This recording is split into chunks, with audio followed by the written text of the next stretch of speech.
Voilà, bienvenue à chacun et à chacune, habitués ou visiteurs, pour ce temps de rencontre avec notre Dieu, Père, Fils et Esprit.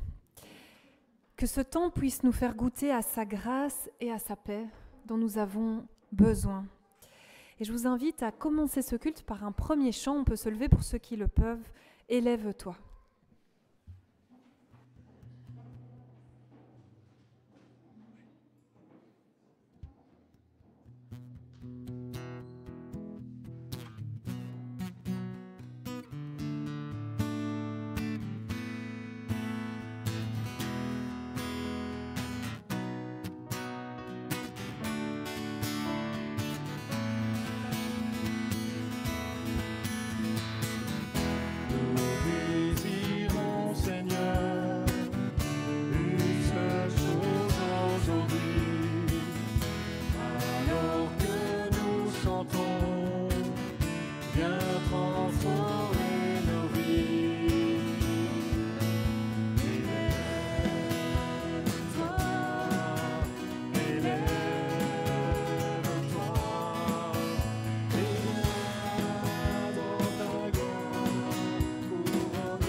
Asseyez-vous.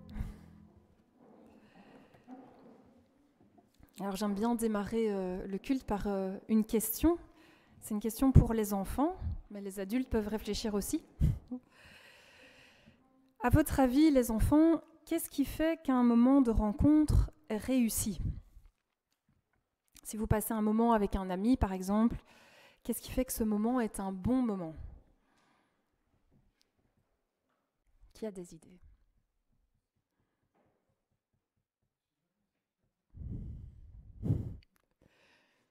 pas souvent réussi apparemment.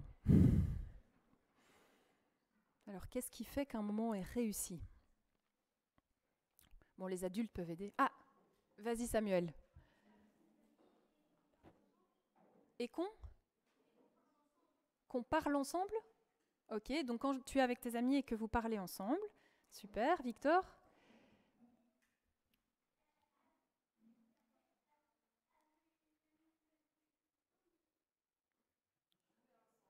Jouer ensemble, parler ensemble, jouer ensemble, qu'est-ce qui fait encore qu'un moment est réussi? Les adultes peuvent aider. Ah, Nora, merci. S'amuser. Ok. Alors on a tous nos personnalités, et tous donc nos désirs et nos attentes pour qu'un moment ensemble soit réussi. Alors moi personnellement, en faisant l'exercice, je me disais un temps de rencontre va être réussi si j'ai pu avoir un échange profond avec l'autre personne. Ça pourrait aussi, pour d'autres, j'imagine, avoir un moment de rire, de fou rire, un moment de convivialité, un bon repas. Il y a plein de façons de réussir un moment ensemble. Je pense qu'un moment de rencontre est réussi quand on a ressenti qu'on vivait quelque chose ensemble, qu'on a ressenti une réelle connexion, une complicité, une compréhension réciproque. Et notre culte, c'est aussi un temps de rencontre entre nous, mais aussi et surtout avec Dieu. Et nous arrivons ce matin tous avec nos personnalités différentes et donc des désirs et des attentes différentes par rapport à ce temps de rencontre avec Dieu ce matin. Et quel qu'il soit, je vous invite peut-être à les visiter intérieurement, nous pouvons nous appuyer sur une promesse pour rentrer dans ce temps de culte. C'est en 2 Corinthiens 9, verset 8.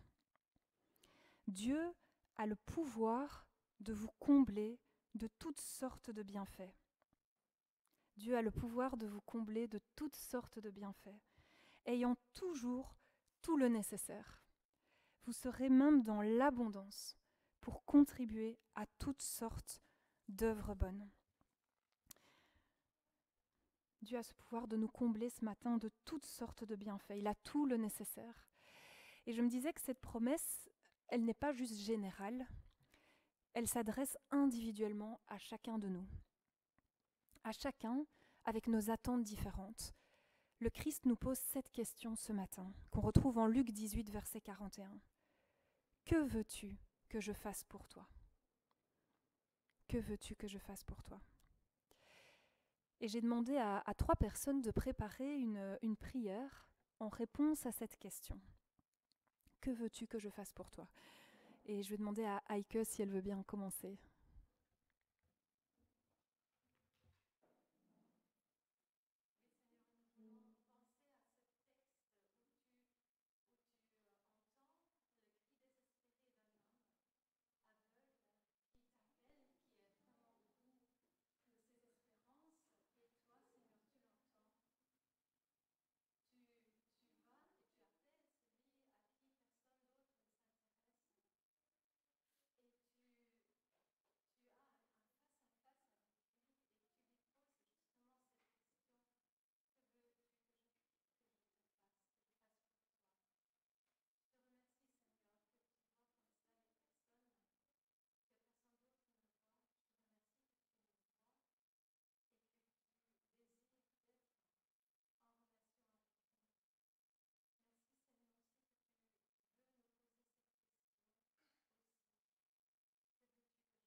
Nora, tu veux bien venir lire ta prière?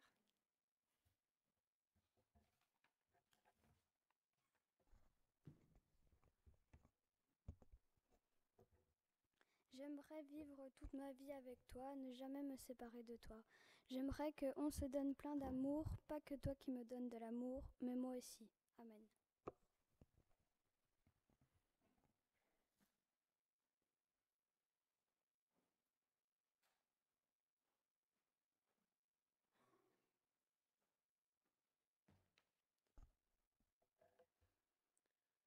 Seigneur, je veux d'abord te dire merci. Merci parce que c'est toi qui viens vers nous, c'est toi qui fais le premier pas pour nous rencontrer. Que voudrais-je que tu fasses pour moi? Seigneur, je voudrais pouvoir m'asseoir à tes pieds pour parler des choses qui comptent vraiment, sans penser à tout ce qui attend dans le monde, à tout ce qui m'attend dans ma vie terrestre. Seigneur, je voudrais te rencontrer dans le calme d'un moment hors du temps, sans planning, sans douliste, avec uniquement en tête le plaisir de cette rencontre extraordinaire.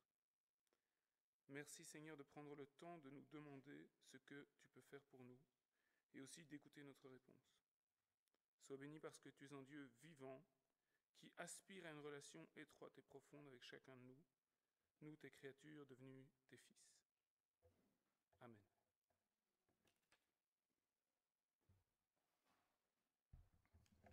Merci.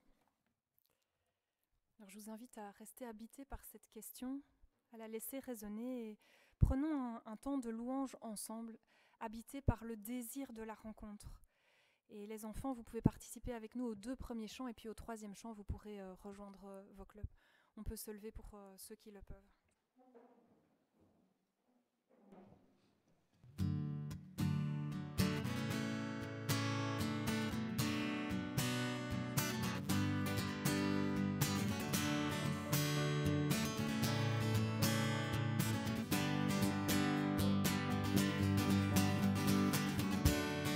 Je viens dans ta maison, je veux te rencontrer, tel que je suis abandonné.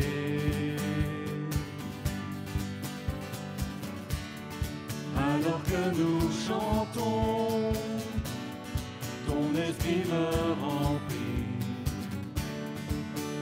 mon âme est libérée.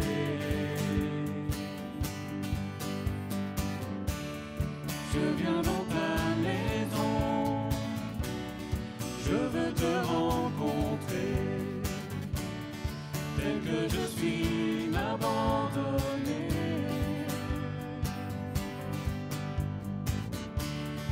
Alors que nous chantons, ton esprit me remplit,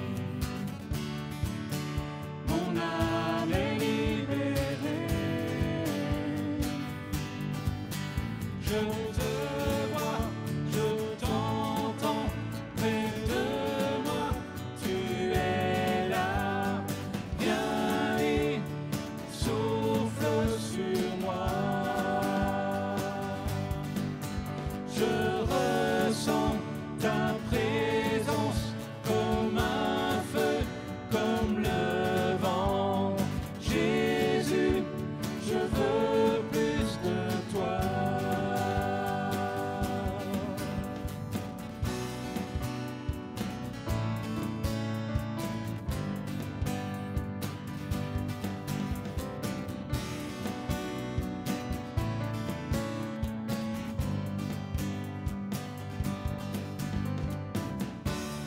Je viens dans ta maison, je veux te rencontrer, tel que je suis m'abandonner.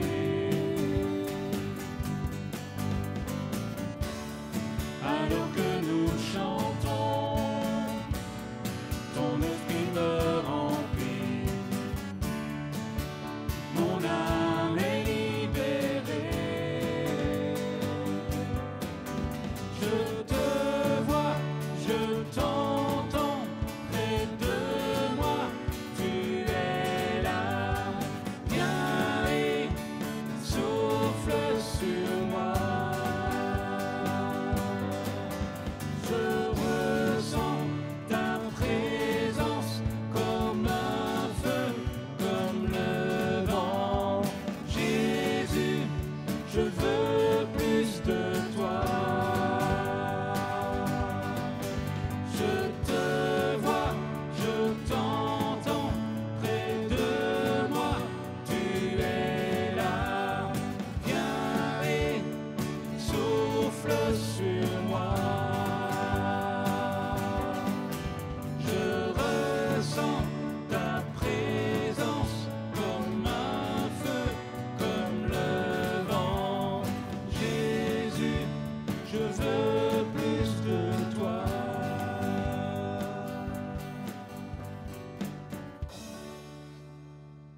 l'Éternel est mon berger, de rien je ne manquerai. Pas à pas il me conduit, au bord des eaux calmes, je le suis.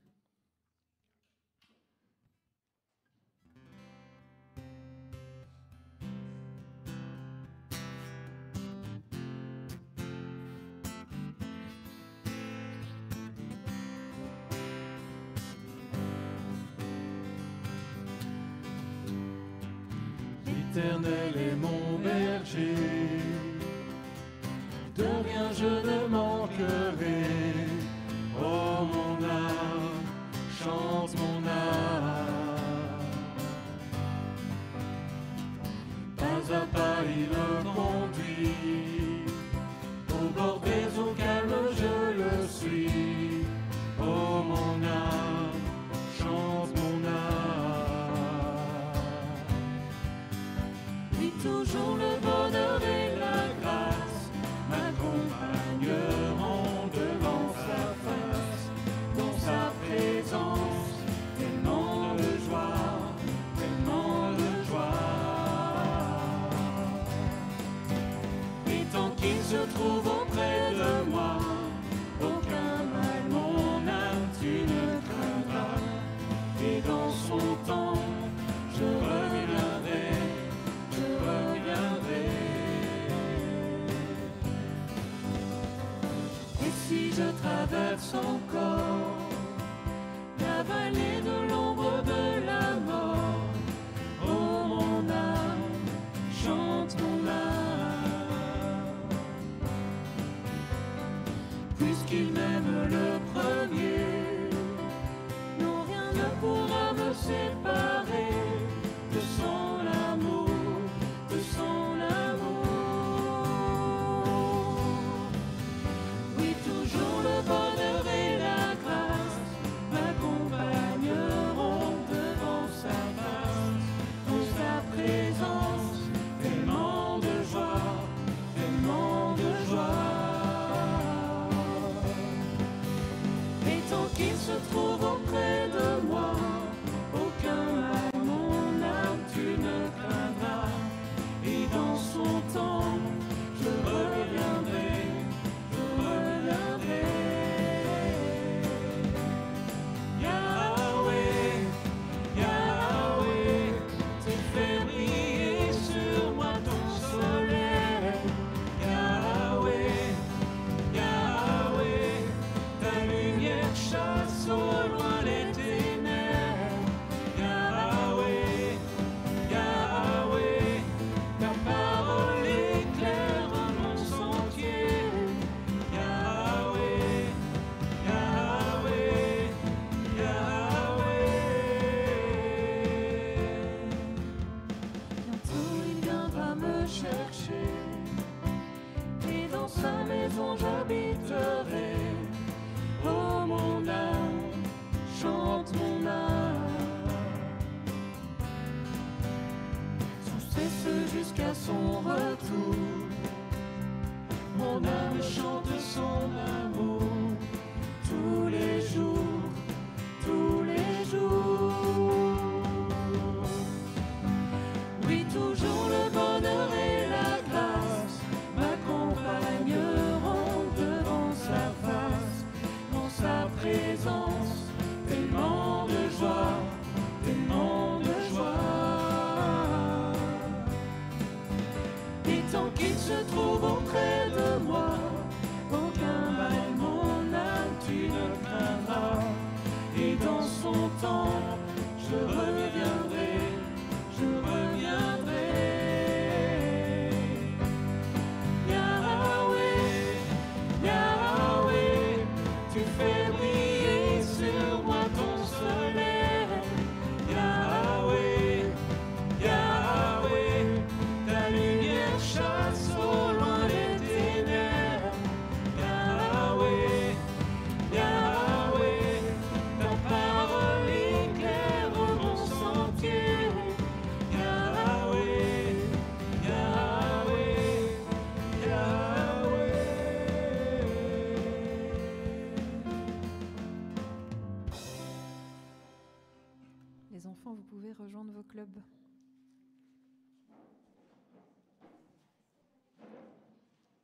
Les autres, vous pouvez rester debout.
Asseyez-vous.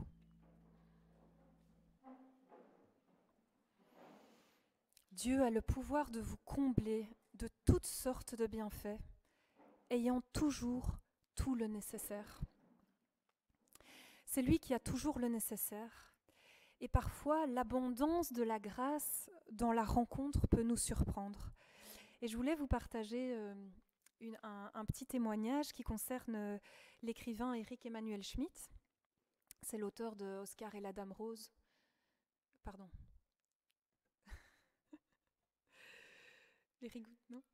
Donc c'est l'auteur de Oscar et la Dame Rose et il a sorti dernièrement un livre. En fait, il s'est rendu à Jérusalem pour un pèlerinage et il s'est fait interviewer sur La Première, donc Radio Nationale. Et il raconte que il avait vraiment l'intention de se rendre à Jérusalem pour se retrouver vraiment sur les lieux de la vie du Christ, de sa mort particulièrement. Et il va à l'église du Saint-Sépulcre à Jérusalem, qui est construite sur le mont Golgotha, là où Jésus a été crucifié. Et il rentre dans cette église et il commente donc dans l'émission qu'il n'aime pas du tout ce qu'il voit. Il est tout de suite mis très mal à l'aise parce qu'il y a une file comme si c'était un parc d'attractions. À l'intérieur, il voit des gens pratiquer des gestes qui lui semblent un peu superstitieux. Il dit vraiment « je suis rebuté par tout ce que je vois ». Et puis vient son tour et il s'agenouille à l'endroit central et il dit voilà, il m'est arrivé une expérience. Il dit « contre toute attente, j'ai ressenti la présence du Christ vivant de manière extrêmement forte ».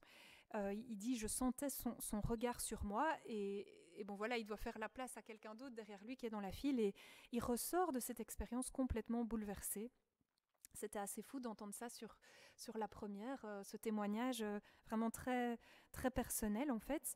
Et il dit au journaliste qu'il n'a pas eu le temps de consentir, c'est venu vraiment par surprise. Et je me disais parfois, voilà, on ne s'y attend pas non plus, parce que je disais on a des attentes, on a des désirs, mais parfois on ne s'attend peut-être plus à cette rencontre, et la grâce du Seigneur peut encore nous rencontrer par surprise. Et la manifestation de sa présence nous transforme. Alors que nous nous apprêtons à prendre le repas du Seigneur, puissions-nous prendre conscience que ce geste nous rappelle la rencontre entre le Christ et l'humanité, la rencontre entre le Christ vivant, mais qui est encore vivant aujourd'hui. Le moment d'intimité qu'il a partagé avec nous jusqu'au don total.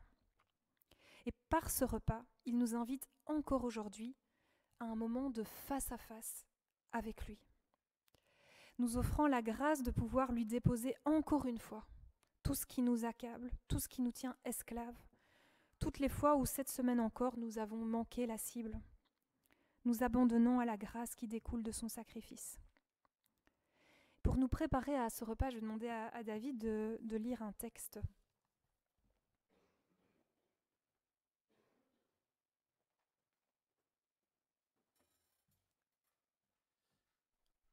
Il était toujours l'invité. Dans les maisons de Pierre et de Jairus, de Marthe et de Marie, de Johanna, de Suzanne. Dans la maison de Matthieu, le collecteur d'impôts, il était toujours l'invité. Au repas des riches, où il plaidait les causes des pauvres, il était toujours l'invité. Irritant le beau monde, fraternisant avec les isolés, accueillant l'étranger, il était toujours l'invité. Mais ici, à cette table, c'est lui qui nous invite. Celles et ceux qui désirent le servir doivent d'abord se laisser servir par lui. Celles et ceux qui veulent le suivre doivent d'abord être nourris par lui. Ceux et celles qui aimeraient lui laver les pieds doivent d'abord accepter que lui-même les purifie. Oui, voici la table où Dieu veut nous nourrir. Voici l'instant où Christ peut nous renouveler. Alors venez, vous qui avez faim et soif, d'une foi plus profonde, d'une vie meilleure, d'un monde plus juste. Jésus-Christ, qui s'est assis à nos tables, nous invite maintenant à la sienne.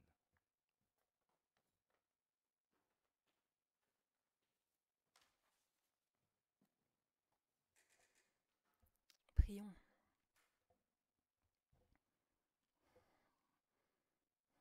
Seigneur, merci de nous rappeler que le centre de notre foi, c'est la rencontre avec toi. Et merci de nous inviter à cette table, qu'on puisse chacun vraiment avoir un temps d'intimité avec toi maintenant. Merci pour ton sacrifice, merci pour ta grâce, merci pour la communion. Je te prie vraiment de nous faire ressentir ta présence ce matin. Au nom de Jésus-Christ, amen. Demander à 3 personnes de distribuer pendant qu'on chante un nouveau chant.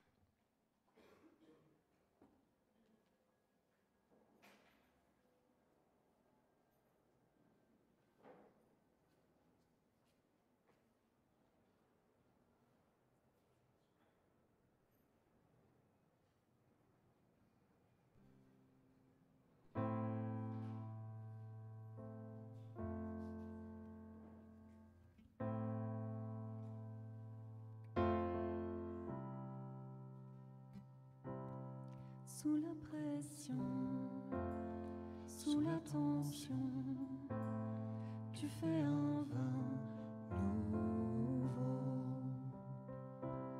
Je renonce à mes propres voies, tu traces un chemin nouveau. Alors je m'abandonne entre tes tendres mains. Quand j'ai confiance en toi, je n'ai rien à craindre. Fais de moi un vase, fais de moi une offrande, fais de moi ce que tu veux que je sois.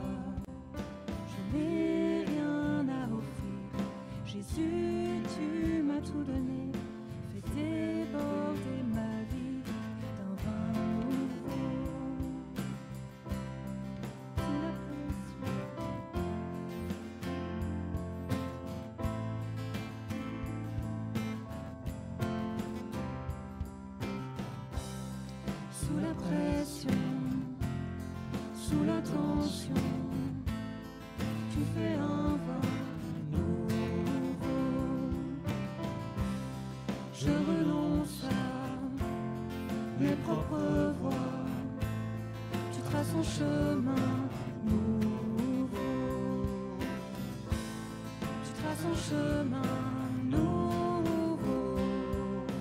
Fais de moi un vase, fais de moi une offrande, fais de moi ce que tu veux que je sois. Je n'ai rien à offrir, Jésus, tu m'as tout donné. Fais déborder ma vie d'un vin nouveau. Fais déborder ma vie d'un vin nouveau. Fais déborder ma vie d'un vin nouveau. Quand le vin est nouveau, la puissance est nouvelle. Il y a la liberté et le royaume est là. Je laisse mes anciennes flammes pour qu'un feu nouveau brûle en moi. Quand le vin est nouveau, la puissance est nouvelle. Il y a la liberté et le royaume est là. Je laisse mes anciennes flammes pour qu'un feu nouveau brûle en moi.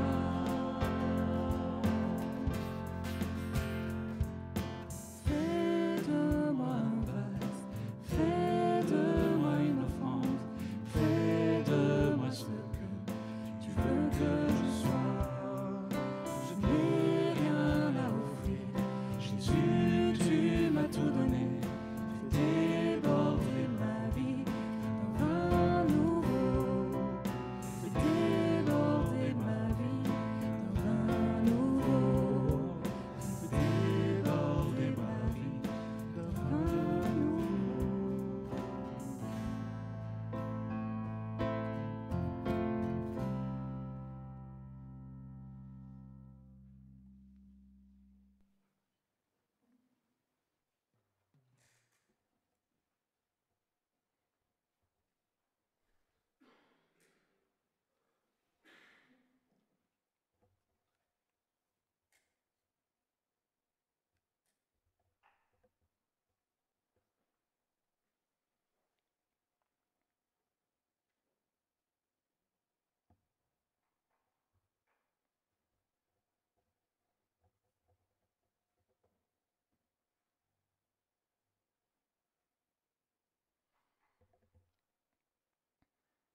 C'est le temps maintenant de l'écoute de la parole et je laisse la parole à Benoît. Merci d'avance.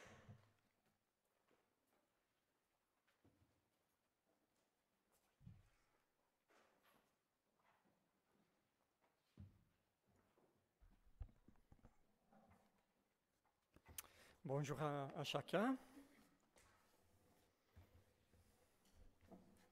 Voilà, mes pensées ne sont pas vos pensées. C'est le thème de ce matin.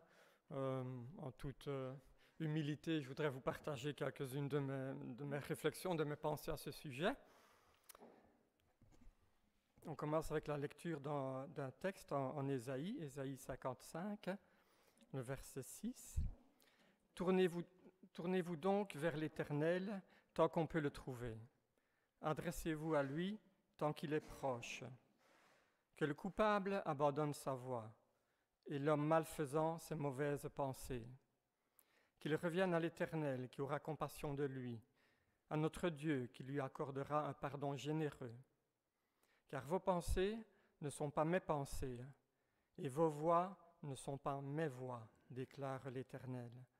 Autant le ciel est élevé au-dessus de la terre, autant mes voies sont élevées au-dessus de vos voies, et autant mes pensées sont élevées au-dessus des vôtres.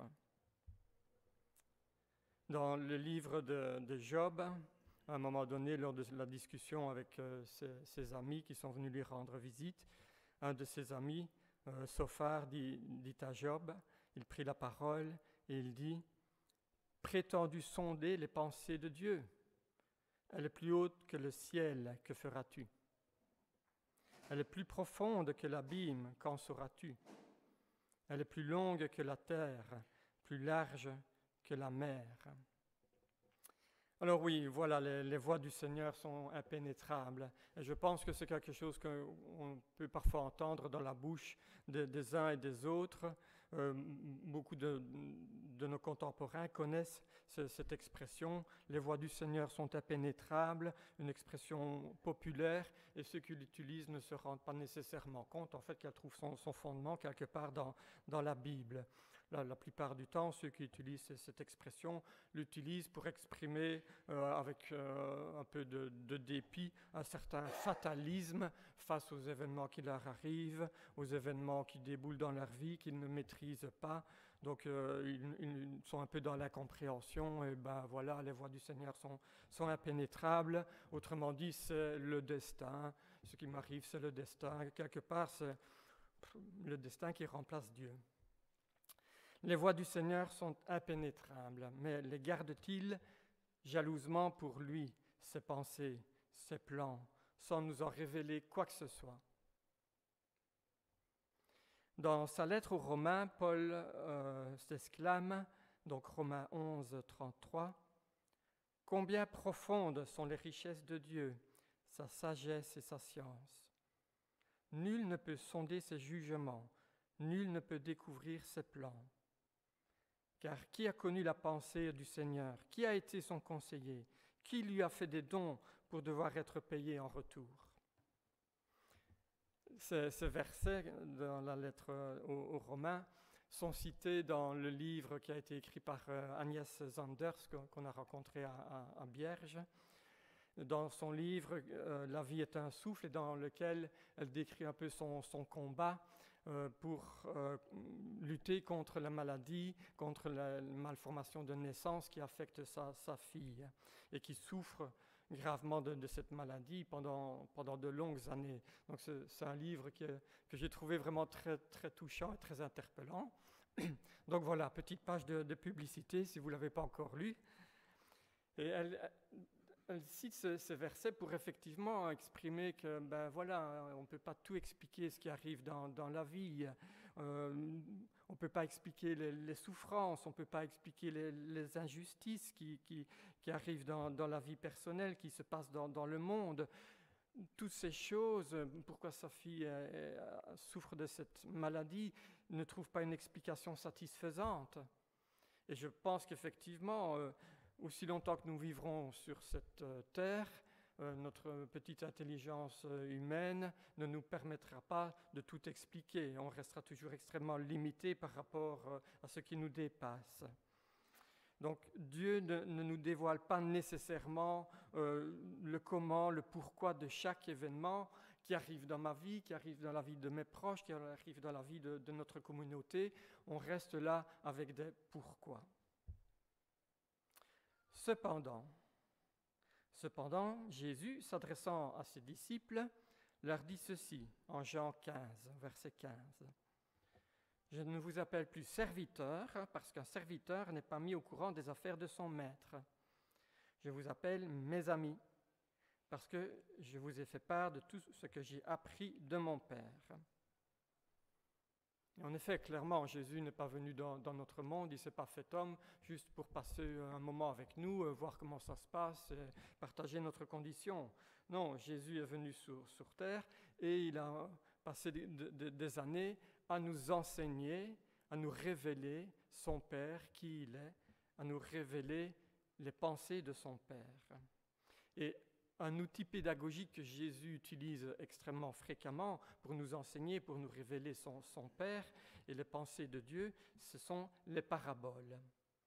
Et vous connaissez certainement la parabole des ouvriers de la dernière heure, qu'on appelle la parabole des ouvriers des dernières heures, où le propriétaire d'une vigne envoie ses serviteurs recruter sur les places pour qu'il y ait des travailleurs dans sa vigne. Et ces serviteurs recrutent tout au long de la journée et même jusqu'à la fin de la journée. Et donc il y a des travailleurs qui vont aller travailler dans la vigne, finalement juste 1 heure en fin de journée, alors que d'autres ont commencé le travail dès le début de la journée. À la fin de la journée, c'est la distribution du salaire. Et là, c'est la surprise. C'est la surprise parce que ceux qui ont travaillé juste 1 heure en fin de journée reçoivent le même salaire que ceux qui ont travaillé toute la journée, qui ont été embauchés dès le matin et qui ont travaillé sous la chaleur pendant toute la journée. Alors évidemment, ceux qui ont travaillé toute la journée et qui réalisent qu'ils n'ont pas plus que ceux qui n'ont travaillé qu'1 heure expriment leur mécontentement face aux serviteurs du propriétaire. Ceux-là sont arrivés les derniers, disent-ils, ils n'ont travaillé qu'1 heure et tu leur as donné autant qu'à nous qui avons travaillé dur toute la journée sous la forte chaleur. Le maître répond, « Mon ami, dit-il, je ne te fais pas le moindre tort. 1 pièce d'argent, n'est-ce pas le salaire sur lequel nous étions d'accord? Prends donc ce qui te revient et rentre chez toi. Si cela me fait plaisir de donner au dernier arrivé autant qu'à toi, cela me regarde. Ne puis-je pas disposer de mon argent comme je veux? Ou bien m'en veux-tu parce que je suis bon ?» Alors, je ne sais pas, à première vue, cette parabole, quand je la lis comme ça heurte quand même un peu mon sens de la justice. Et elle n'est pas la seule. Vous connaissez sans doute aussi la parabole du serviteur habile. C'est un propriétaire qui a beaucoup de biens, qui confie la gestion de ses biens à un intendant, à un gérant, et à un moment donné, il se rend compte que ce gérant gaspille ses biens. C'est un mauvais gérant, évidemment. Logiquement, le propriétaire lui annonce qu'il va lui retirer la gestion de ses biens. Et le gérant lui pense « Ouais, je vais perdre mon boulot, que vais-je faire? Je ne vais pas aller mendier, j'aurai honte. Travailler, je ne me sens pas le courage, je ne suis pas fait pour ça. » Alors il a une idée. Il fait venir les débiteurs de son maître, il leur donne la reconnaissance de dette et il leur propose de falsifier la reconnaissance de dette, à savoir de revoir à la baisse le montant qu'il devait au maître. Réaction du maître. Le maître admira l'habileté avec laquelle ce gérant malhonnête s'y était pris. En effet, ceux qui vivent pour ce monde sont plus avisés dans leurs affaires avec leurs semblables que les enfants de la lumière. Et moi, je vous le déclare, si vous avez de ces richesses entachées d'injustice, utilisez-les pour vous faire des amis. Ainsi, le jour où elles vous échapperont, ils vous accueilleront dans les demeures éternelles. Bon, voilà de nouveau une parabole. À première lecture, ça heurte assez bien mon sens de la justice. Elle semble contraire à l'éthique de base. Est-ce que Jésus est en train d'encourager le favoritisme, les combines, la fraude? Pour le moins, je veux dire, ces 2 paraboles sapent le fondement, si je peux dire, de ma relation à l'argent. Et quand je dis fondement, je fais un peu référence ici au cadre d'éducation que j'ai reçu dans ma famille. Je me souviens, quand j'étais enfant, une des premières choses que mon père a fait, c'était créer pour moi le petit livret d'épargne au crédit communal, le petit livret vert où je pouvais mettre mes petites économies et je pouvais un peu épargner. Puis par la suite, j'ai un peu grandi, ma vie professionnelle, au travail. Au travail, c'est un peu la même chose. J'ai mon salaire tous les mois. Et en plus, on me propose aussi des moyens de maximiser mes revenus, d'éviter les taxes pour que je puisse mettre encore un peu plus de côté. Ou dépenser plus, c'est selon. Bon, la banque me téléphone, elle fait des propositions. On a des produits intéressants, bonne rentabilité sur le capital. Voilà, mettre plus de côté, s'enrichir. Bon, il y a les jeux de hasard. Les jeux de hasard, on va dans la librairie, il y a je ne sais pas combien de jeux de hasard, et ça semble fonctionner. Pourquoi? Parce que les jeux de hasard peuvent peut-être vous rendre riche. Et voilà, je me sens quelque part un peu imprégné de cette culture de l'argent, gagner plus, pouvoir mettre plus d'argent de côté pour pouvoir m'assurer un avenir. Alors je ne dis pas évidemment que l'argent est mauvais, je ne dis pas qu'il ne faut pas épargner, mais il y a quand même un problème quand ça devient l'objectif en soi et que cet argent semble devenir aussi précieux que le sang qui coule dans mes veines, quoi. Quelque part, ça risque de devenir une idole. Et Jésus connaît évidemment ce risque et jette complètement au bas de son piédestal cette idole. Il la réduit à un possible produit des injustices qui règnent dans le monde. Et effectivement, il y a combien d'argent qui circule dans notre monde qui est vraiment le fruit d'un travail sérieux et honnête? Il y a combien d'argent qui circule dans le monde qui est le fruit de fraude, de vol, de malhonnêteté, de spéculation, d'emplois fictifs? Vous connaissez toute la discussion sur le salaire des députés qui a lieu maintenant. À mon avis, il y en a pas mal. Alors voilà, Jésus jette en bas de son piédestal cette idole, l'argent, le fruit des injustices, pour en faire quelque chose de positif, à savoir des amis. Voilà une grosse parenthèse sur l'argent. Et toutes les paraboles ne sont évidemment pas relatives à l'argent, et loin s'en faut. J'ai choisi une autre parabole qui aborde un autre thème, une autre thématique, qui nous révèle aussi les pensées de Dieu. La parabole du fils prodigue. Vous connaissez ce fils cadet qui quitte la maison familiale avec sa part d'héritage, qui mène la vie qu'il a envie de mener, qui dépense tout, qui prend bien du plaisir, mais à un moment donné, ça coince complètement, il doit revenir chez son père, complètement misérable.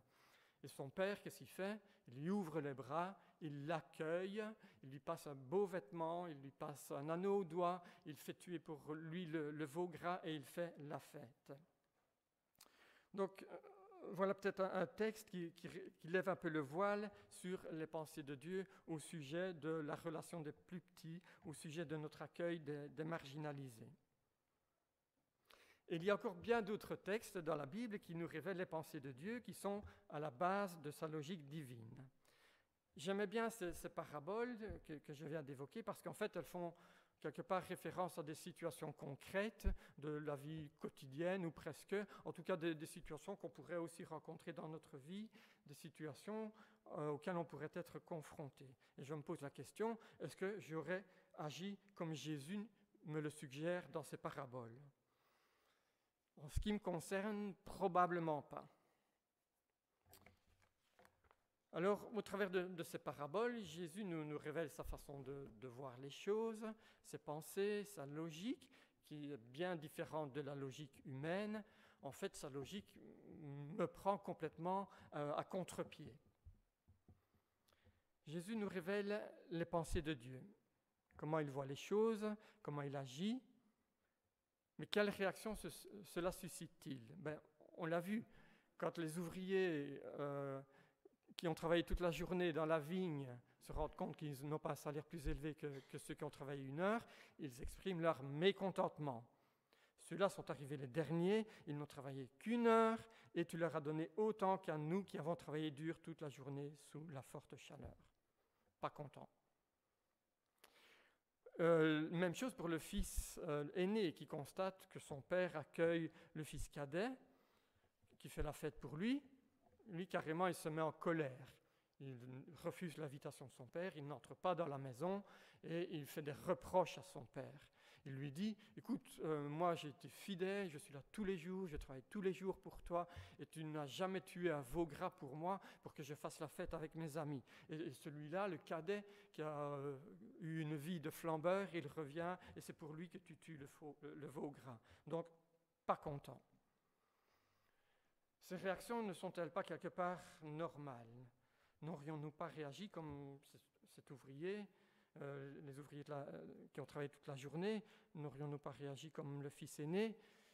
En tout cas, moi, impulsivement, dans un premier temps, certainement, j'aurais réagi comme ça. Peut-être pas après des réflexions et un cheminement. Et je crois que ça, c'est peut-être un peu la clé aussi, c'est que il y a un cheminement intérieur à faire pour éviter de tomber dans ce schéma du mécontentement, de tomber dans ce schéma de la colère. Et peut-être que la première étape de ce cheminement intérieur à faire, c'est d'accepter la façon de faire de Dieu. Il s'agit en fait de reconnaître qu'en effet, sa façon de faire, même si ça prend complètement à contre-pied mes raisonnements humains, sa façon de faire est juste, sa façon de faire est bonne. En fait, il s'agit de reconnaître que les pensées de Dieu, la façon dont il agit, ouvrent des horizons nouveaux, des horizons lumineux. Sa pensée de faire élargit notre mode de pensée humain étriqué. Sa pensée, sa façon de faire nous montre une façon d'opérer qui relève, qui édifie, qui redonne de l'espoir. Si vous pensez à ces ouvriers qui étaient restés une grande partie de la journée sur la place sans trouver de travail, j'imagine qu'ils étaient un peu au bord du désespoir. Pas de salaire, pas de nourriture, ça va être dur. Ils passent du désespoir à un encouragement quand même, on est engagé, au moins on aura un petit quelque chose. Et puis ils passent carrément à la joie de réaliser qu'ils auront finalement un salaire bien plus élevé que celui auquel ils auraient pu s'attendre. Dieu relève, Dieu donne de l'espoir. Alors lorsque notre cœur est libéré de cet esprit de mécontentement, de révolte, alors nous pouvons peut-être mieux comprendre ces pensées et leurs conséquences pratiques. Donc le cheminement, accepter, comprendre, mais faut-il pour autant s'arrêter là en chemin? Peut-être pas, peut-être faut-il aller encore un pas plus loin. Si nous comprenons que les pensées de Dieu, sa manière d'agir est juste et bonne, n'est-il pas de notre devoir d'essayer de laisser de côté nos propres raisonnements humains pour raisonner à la manière de Dieu? En effet, Jésus a été parfois très dur par rapport au raisonnement humain que nous pouvons tenir. Vous vous souvenez, lorsque Jésus annonce aux disciples qu'il va devoir souffrir et mourir, Pierre le prend, il dit « mais non, c'est pas possible », Pierre lui fait des reproches, il n'est pas d'accord, et Jésus réagit comment? Il se tourne vers ses disciples et il dit à Pierre « arrière Satan ». C'est pas tendre. « Éloigne-toi de moi. Tes pensées ne sont pas celles de Dieu, ce sont des pensées toutes humaines. » Dans sa lettre aux Éphésiens, Paul, au chapitre 2, verset 3, Paul rappelle que sans Christ, nous accomplissons les volontés de nos pensées vaines et corrompues. Oui, les raisonnements humains sont parfois très mortifères, complètement à l'opposé du fruit qu'apportent les raisonnements, les pensées de Dieu. Les raisonnements humains peuvent enfermer, diviser, rabaisser ceux qui sont déjà petits et faibles. Ceux de Dieu apportent la vie. Mais c'est quand même peut-être un challenge de dire arriver à raisonner comme Dieu. Est-il tout simplement possible d'arriver, de raisonner, de réfléchir, d'avoir des pensées semblables à celles de Dieu? En tout cas, c'est ce que Paul propose. Paul nous propose cet objectif dans sa lettre aux Romains. Romains 12, verset 2. « Ne vous laissez pas modeler par le monde actuel, laissez-vous transformer par le renouvellement de votre pensée pour pouvoir discerner la volonté de Dieu, ce qui est bon, ce qui plaît, ce qui est parfait. » Comment s'y prendre? Comment s'y prendre pour faire ce cheminement? Je pense qu'il y a de façon assez évidente la lecture de la Bible, l'étude des textes bibliques. Il s'agit de les lire, de les relire, de s'en nourrir, de s'en imprégner, quelque part d'éduquer notre cerveau pour que notre cœur soit renouvelé par ces lectures. Mais l'étude, si elle est nécessaire, n'est peut-être pas encore suffisante. Peut-être qu'un second outil, un second moyen pour ce cheminement, c'est la prière. Mais Jésus nous donne l'exemple. Jésus n'a pas fait qu'enseigner. Jésus s'est fréquemment retiré dans le désert, s'est retiré sur la montagne pour prier, passer du temps avec son Père, entretenir la relation d'intimité avec lui. Et nous-mêmes, à la suite de Jésus, je pense que nous devons aussi être attentifs à construire cette intimité avec notre Père, passer du temps avec lui pour recevoir son esprit, pour qu'il nous ouvre les yeux, pour qu'il transforme notre cœur et pour qu'il nous rende capables de nous approprier ses pensées. Alors en parlant du thème de mon message ce matin avec une amie, elle me dit, oui en fait on a du mal à comprendre les pensées de Dieu parce qu'on a du mal à comprendre la grâce. Et je pense qu'elle a tout à fait raison. La grâce est une clé fondamentale pour comprendre les pensées de Dieu, pour comprendre son enseignement. La grâce est sans doute le socle de beaucoup de ces paraboles. Si vous pensez à la parabole des ouvriers de la dernière heure, c'est parce que le propriétaire a choisi par pure grâce de donner le même salaire qu'à ceux qui ont travaillé toute la journée. C'est une grâce du propriétaire vis-à-vis de ses ouvriers. C'est la même chose dans la parabole du fils prodigue. Le fils prodigue nous montre le pardon, la grâce du père vis-à-vis de ce fils cadet qui a eu une vie de débauche. Et c'est la même chose, je pense, dans la parabole du serviteur avisé. C'est par grâce que les débiteurs voient leur dette réduite. Donc la grâce est vraiment un élément fondamental pour nous approprier les pensées, les réflexions, le mode de fonctionnement, j'ai envie de dire, de Dieu. Mais quelles conséquences pratiques pour nous cela a-t-il ? Tout d'abord, accepter la grâce, quelle que soit notre vie passée, la grâce elle est toujours là pour nous. À notre échelle, chaque fois que c'est possible, nous sommes aussi appelés à mettre en œuvre cette grâce, la grâce que nous avons reçue. À notre tour, nous pouvons accorder quelque part des bienfaits immérités, si je peux dire comme ça, à ceux qui sont sur notre route, ceux que nous rencontrons. Nous pouvons être bienfaisants vis-à-vis de ces personnes, remettre aussi leurs dettes qu'ils auraient vis-à-vis de nous. Et ces bienfaits immérités que nous accorderons seront un témoignage de la grâce divine. Elles révéleront un peu Dieu. Et c'est ainsi que nous serons des serviteurs fidèles. C'est ainsi que nous le servirons lui, avant toute chose, avant l'argent. Donc, accepter la grâce, la mettre en œuvre dans notre vie. Et une autre conséquence pratique est suggérée par Paul dans sa lettre aux Corinthiens, 1 Corinthiens 2. Nous avons reçu non l'esprit du monde, mais l'esprit même qui vient de Dieu, pour que nous comprenions tous les bienfaits que Dieu a accordés par grâce. Car qui a connu la pensée du Seigneur pour l'instruire ? Nous avons la pensée de Christ.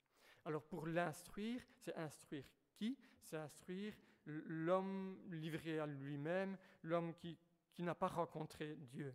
Nous avons la pensée du Christ.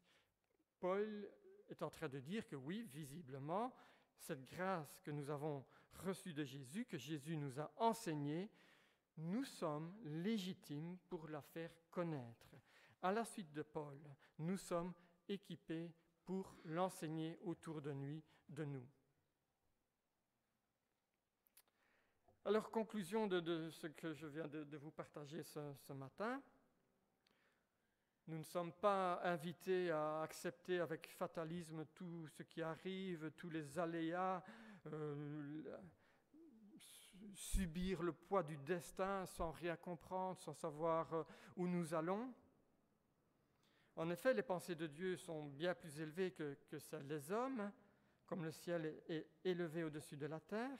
En effet, les paraboles que Jésus nous a laissées nous prennent à contre-pied les raisonnements humains. Et pourtant, il me semble qu'il n'est pas prétentieux de sonder les pensées de Dieu, comme semblait le suggérer Sophar à Job. Les enseignements de Jésus n'ont pour d'autre objectif que de nous révéler le Père, ses pensées à notre sujet, son plan de salut pour l'humanité. Il nous donne accès à ses pensées. Il veut que nous les comprenions, que nous les acceptions, que nous les fassions nôtres. Dieu ne garde pas jalousement ses pensées. Ce qui ne veut évidemment pas dire que nous pouvons tout comprendre de ses plans, tous les événements qui surgissent dans notre vie, dans la vie de nos proches, dans la vie de notre communauté, dans le monde. Non, ça, ce n'est pas l'objectif des enseignements de Jésus. Ce n'est pas ça que nous entendons lorsqu'on parle de révéler le Père. Ce que Dieu veut nous rendre accessible, ce sont ses pensées à propos de sa grandeur, de sa bonté, de sa justice. En fait, celle qui nous révèle sa grâce, la clé de ses pensées. Et donc, voilà, que cette grâce puisse vraiment changer notre rapport à l'argent, notre rapport à autrui, changer notre vie, que cette grâce nous amène à oser prendre le contre-pied, peut-être parfois lorsque c'est nécessaire, des raisonnements humains pour ouvrir des horizons nouveaux, des possibilités nouvelles, des horizons lumineux, même si ça veut dire que nous rencontrerons aussi peut-être parfois de l'incompréhension, du mécontentement, de la colère, de la part de ceux qui n'ont pas encore choisi de se faire serviteurs de notre Dieu. Vivre cette grâce nous rapproche immanquablement de Dieu. Mettons-la en œuvre dans notre vie au quotidien. Enseignons-la autour de nous, non pas par nos propres forces, mais parce que, comme Paul le dit, nous sommes poussés par l'Esprit même qui vient de Dieu. Amen.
Je vais laisser la place à Pierre pour les annonces.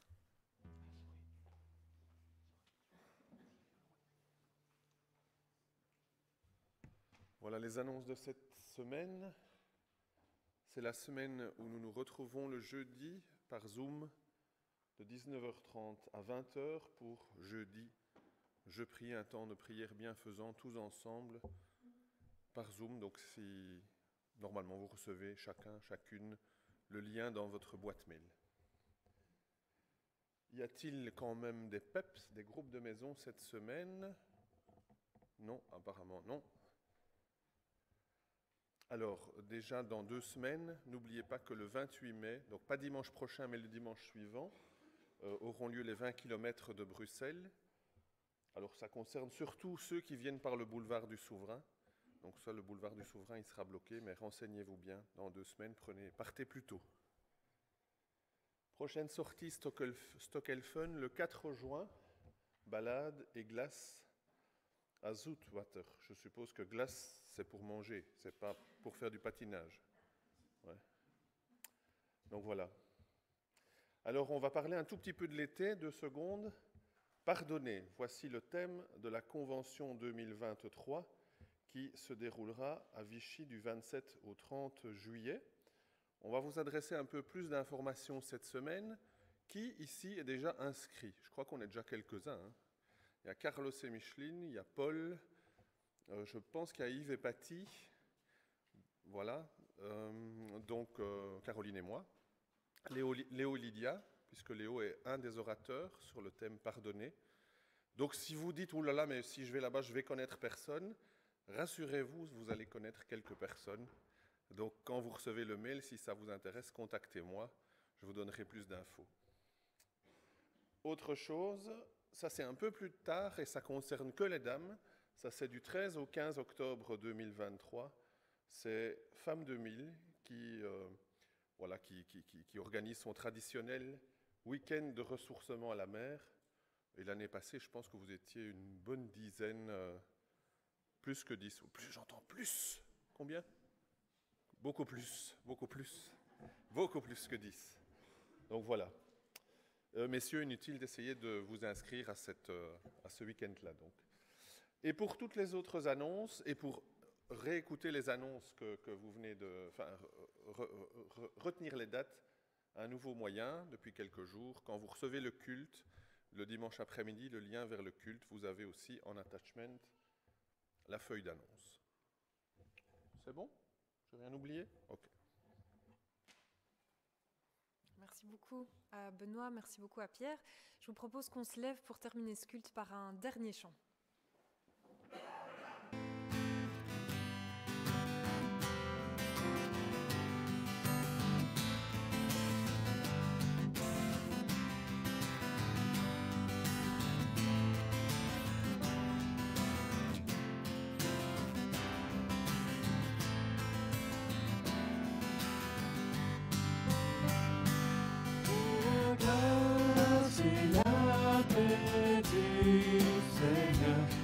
Déposé sur vous, sur vos cœurs, et que sa lumière vienne éclairer vos vies par le nom de Jésus-Christ. Que la grâce et la paix du Seigneur soient déposées sur vous, sur vos cœurs, et que sa lumière vienne éclairer vos vies par le nom de Jésus-Christ.